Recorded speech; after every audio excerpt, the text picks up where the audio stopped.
ce que les anglo-saxons appellent un chicken tractor. Alors dans le chicken tractor, le tracteur à poulet, en fait, il y a deux notions intéressantes dans la version anglophone. Bonjour les néocampagnards.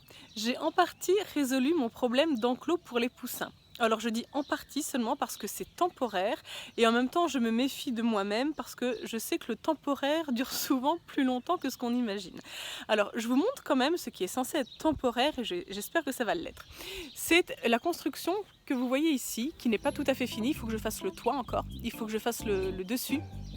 C'est un poulailler mobile, ce que les anglo-saxons appellent un chicken tractor. Alors je vais vous reparler un petit peu de ce terme qui est le chicken tractor, mot à mot le tracteur à poulet, mais qui... La traduction française ne donne pas toutes les informations qu'il y a dans chicken tractor. Bref, donc là je suis en train de le construire, je n'ai pas fini encore, il faut que je fasse le dessus, que je mette une charnière pour pouvoir le soulever, etc. Mais c'est là-dedans que je mets les poussins pour l'instant, même si à la base je ne l'avais pas prévu pour ça. Alors, les tôles que vous voyez ici vont être découpées pour être sur une partie du poulailler mobile. Une partie va être mise sur les côtés aussi, évidemment, pour qu'il y ait toute une partie du poulailler qui soit vraiment protégée de la pluie. Tout ça, évidemment, ça va disparaître et ce sera un grillage sur le dessus. Et alors, pour l'instant, même si ce n'est pas son usage initial, pour l'instant, il me permet de faire sortir les poussins. J'ai ajouté ici un bout de grillage qui fait comme un tunnel qui permet d'accéder au poulailler mobile par cette porte-là, enfin par ce trou-là. Un jour il y aura une porte, mais par ce trou ici. Et de ce côté-là, on a bien sûr la cabane en dur qui leur permet de passer la nuit avec l'éleveuse. Je vais d'ailleurs leur ouvrir et ils vont sortir. Alors nous voilà à l'intérieur de l'éleveuse. Ils ont hâte de sortir. Allez.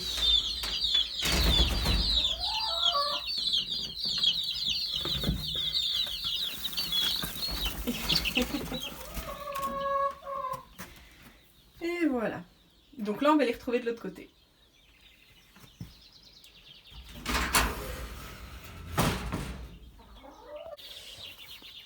Voilà, donc évidemment, je ne pouvais pas filmer les deux côtés en même temps, mais ils sont arrivés comme des furies de ce côté-là. Ils ont pris le petit tunnel et les voilà dans l'enclos.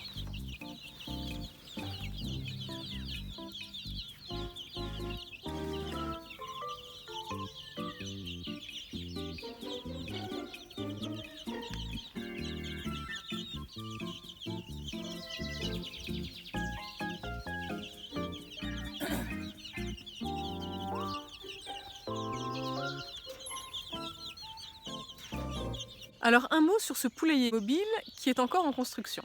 Vous l'avez compris, en fait au départ il n'était pas fait pour les poussins. Quand je vous avais montré le matériel que j'avais dans la cour, je vous avais dit que j'avais deux projets en cours.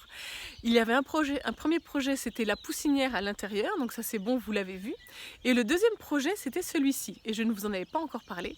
Je voulais construire un poulailler mobile, ce que les anglo-saxons appellent un chicken tractor. Alors dans le chicken tractor, le tracteur à poulet, en fait, il y a deux notions intéressantes dans la version anglophone.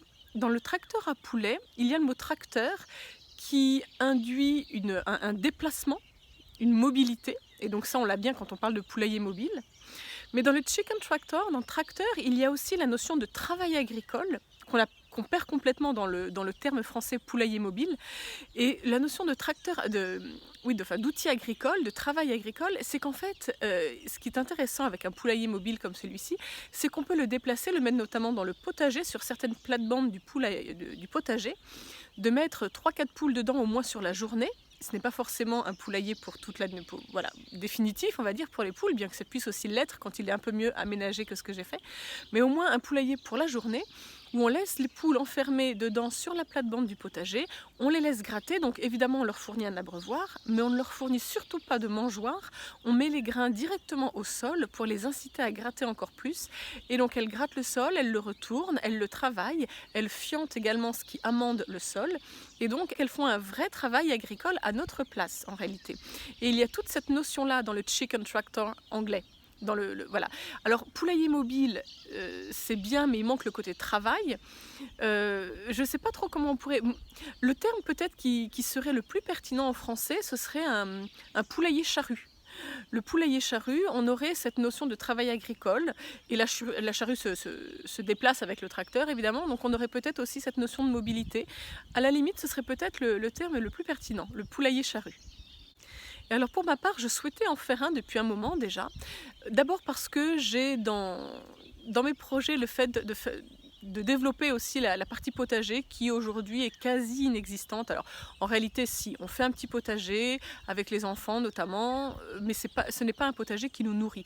On fait un petit potager comme ça, chacun choisit 2 plants de tomates, un plant de courgettes, etc. Et puis donc on voit pousser, on voit le vivant, c'est super, mais ça ne nous nourrit pas.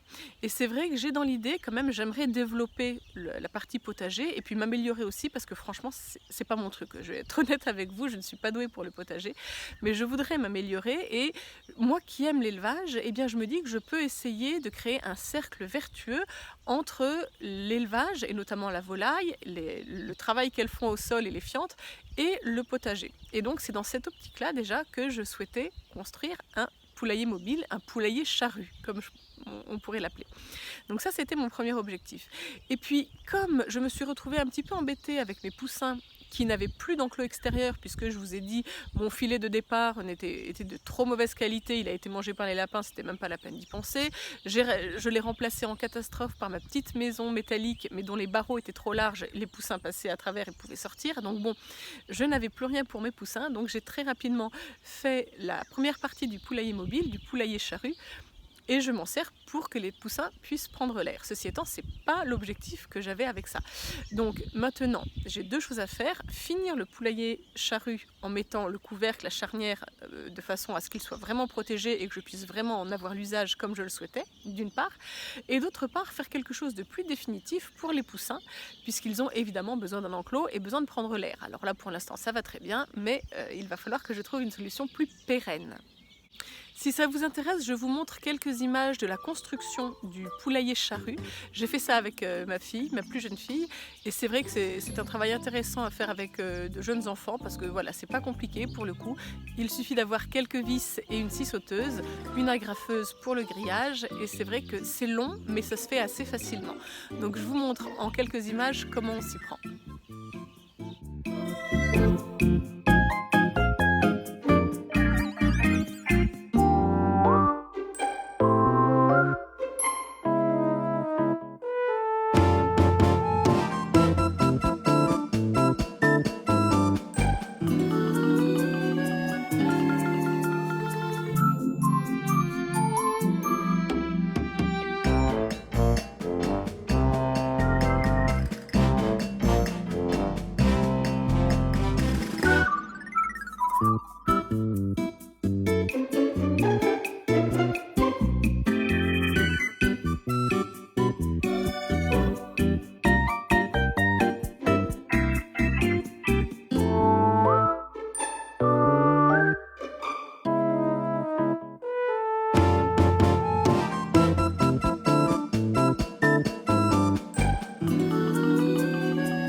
Voilà, vous savez tout. J'espère avoir d'autres nouvelles concernant les oies et les canards d'ici peu. C'est mon objectif. J'espère avoir une bonne nouvelle d'ici la fin de la semaine. Je vous tiendrai au courant.